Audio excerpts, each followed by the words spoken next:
हमारी किस्मत खराब है।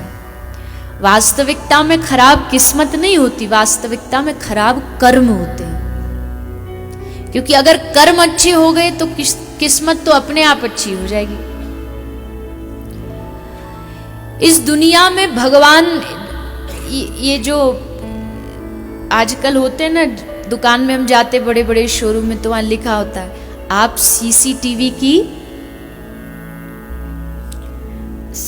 की निगरानी में हैं। तो वैसे इस दुनिया में जितने भी लोग हैं सब ठाकुर जी की सीसीटीवी की निगरानी में हैं। भले वो कहीं अकेला कमरा में भी बैठा हो तो भी ठाकुर जी का सीसीटीवी 24 घंटे उसके ऊपर तैनात है और सब कर्मों का लेखा जोखा वहां पर लिखा जा रहा है।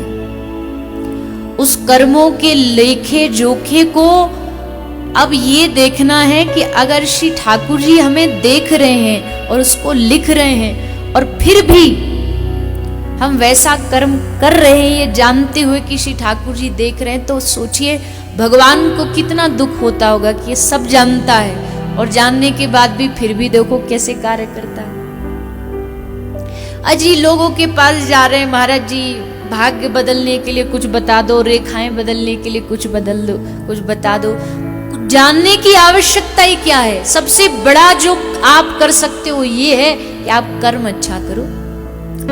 आप कर्म अच्छा करोगे तो दुनिया की कोई ताकत आपको व्यथित परेशान नहीं कर सकती है। पर हम टोना टोटका में ज्यादा फंसे रहते हैं और अपने कर्मों पे कम ध्यान देते हैं। एक व्यक्ति महाराज जी के पास गया, बोला महाराज जी हमारा घर नहीं बन रहा, कुछ उपाय बता दो, घर बनवाना है।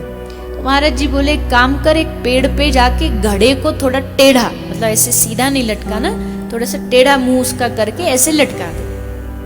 उसको लगा महाराज जी को टोटका बताए हैं तो उसने लटका दिया और असल में सच में कुछ वर्षों बाद, कुछ समय बाद उसका अच्छा बढ़िया घर बन गया।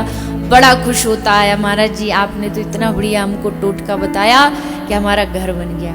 तो महाराज जी ने कहा रे पगले, मैंने कोई टोटका वोटका नहीं बताया, तूने घड़ा लटकाया तो मुझे पता था कि अगर वो घड़ा थोड़ा लटका रहेगा पेड़ पर तो कोई ना कोई पक्षी, कोई ना कोई चिड़िया आकर के उसमें अपना घर, अपना घोंसला बनाएगी और वहां आकर के कोई पक्षी रहेगा और जो घर बनाएगा उसकी जो दुआ है, उसका जो आशीर्वाद है वो तुझे प्राप्त होगा और उस आशीर्वाद से तेरा घर बनेगा। इसमें कोई टोना टोटका नहीं है।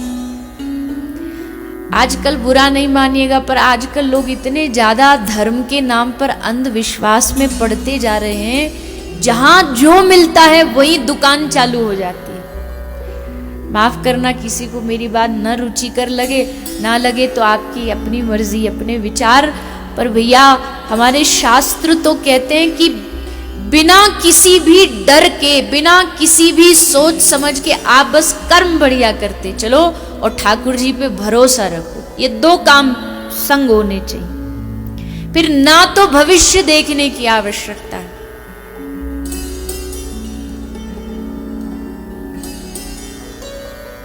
अच्छा अब देखो, हम यहां सब बैठे हैं, हमको नहीं पता हमारी मृत्यु कब होने वाली है। तो देखो हम कितने खुशहाल बैठे हैं ना, पता नहीं कब होने वाली है। हो सकता है 2 दिन बाद हो, 10 दिन बाद हो, 10 साल बाद हो, 20 साल बाद हो। अब अगर पता होता कि 10 दिन बाद विदाई होने वाली है तो ये जो बचे 10 दिन हैं इसमें शांति और आनंद से जी पाओगे? बचे कुछ जो 10 दिन है वो और नरक बन जाएंगे। अजी हम जाने वाले, अजी हम मरने वाले। इससे बढ़िया तो जब आएगी मृत्यु तो देख लेंगे। कितनी लंबी जीवन रेखा है हमारी। पूछते तो ऐसे है कि पता नहीं कितना बड़ा समाज सेवा का कार्य करके जाएंगे। बताओ कितने हमारे जीवन में। मैं कोई विरोध में नहीं हूं, ज्योतिष भगवान का एक अंग है। ज्योतिष शास्त्र, हस्तरेखा ये सब होती है, ये नहीं होती ऐसा नहीं है। शास्त्र भी हैं, भगवान का ये अंग भी है। पर जो समर्पित भाव वाला भक्त वैष्णव होगा ना, उसकी इसमें रुचि नहीं होगी। उसे पता है जाही विधि राखे राम ताही विधि रहिए, महलों में राखे चाहे झोपड़ी में वास्ते, धन्यवाद निर्विवाद राम राम कही। बस अब इससे आगे क्या जानना हम। जब हमारे महापुरुषों ने कह दिया कि जाही विधि राखे राम, बस बात खत्म।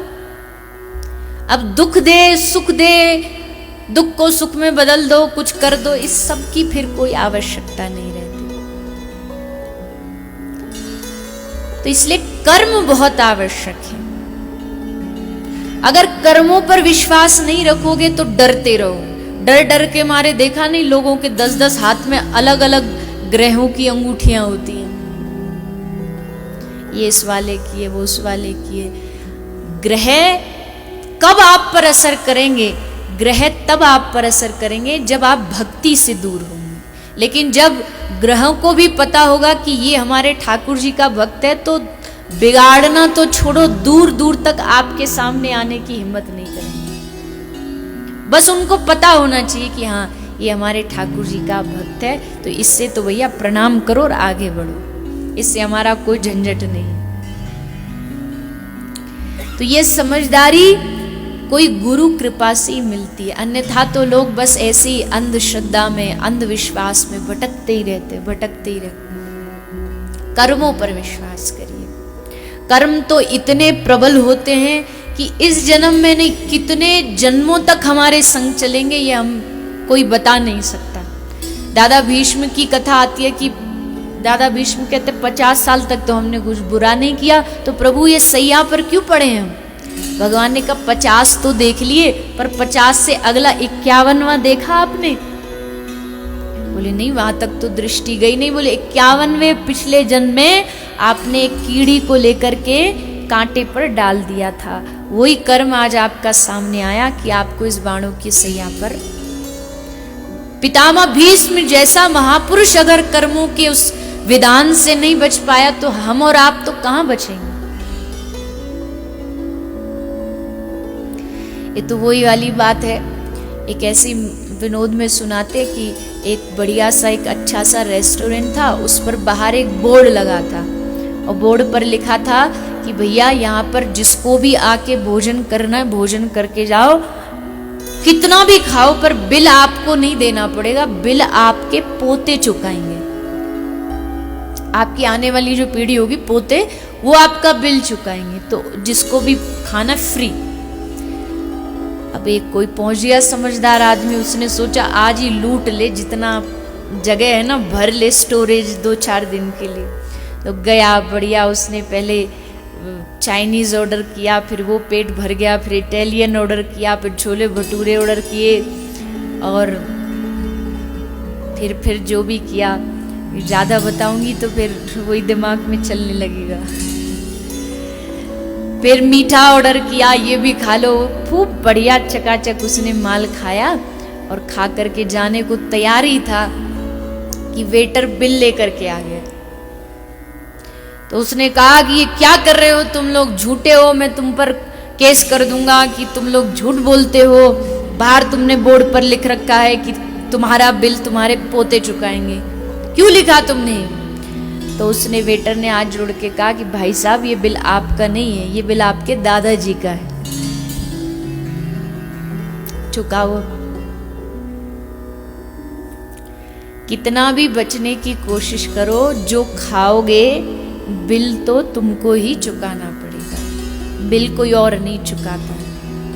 तुम्हारे जो कर्म हैं उसका परिणाम तुमको ही भोगना पड़ेगा, कोई और नहीं भोगेगा। लाख बचने का प्रयास करो, पर उनका भुगतान हमें करना पड़ता है। इसलिए कर्म करने से पहले सावधान रहे।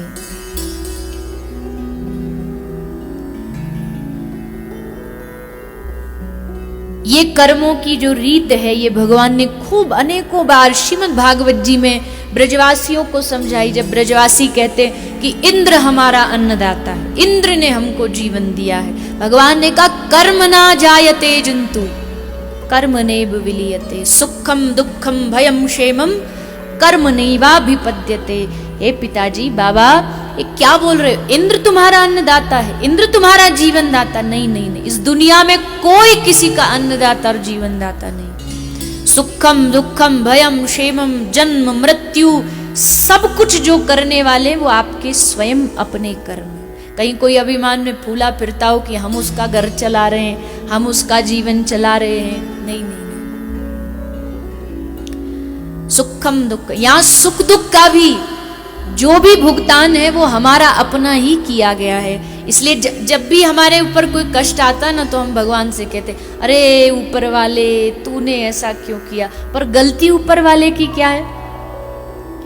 उंगली ऊपर जाती है हमेशा उनकी ओर, पर कर्म का सिद्धांत जानोगे तो उंगली अपनी ओर जाएगी कि मेरा ही कोई दोष रहा होगा जो आज मुझे परिस्थिति सहन करनी पड़ रही है। और अगर किया है तो चलो उसका भुगतान करना पड़ेगा, क्या रास्ता है दूसरा। कोई भी कर्म आपका पूर्व जन्म का किसी भी रूप में आ सकता, कोई रिश्तेदार के रूप, परिवार वाले के रूप में आ सकता।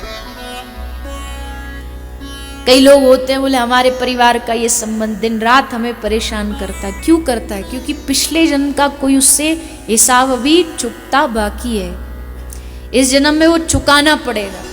ये रिश्ते तो वह बन गए हैं कि ये इसका चाचा, ये इसका पिता, ये इसका पुत्र, ये इसका भाई, ये सब बन गए हैं, पर असल में सबका पिछले जन्म का हिसाब खाता चल रहा है। तो पिछला तो चलो जो है वो भोगना पड़ेगा, पर इस जन्म में भी ऐसा करके कि आगे के वो जन्म में न भोगना पड़े, इसलिए कर्म का विशेष ध्यान रखें।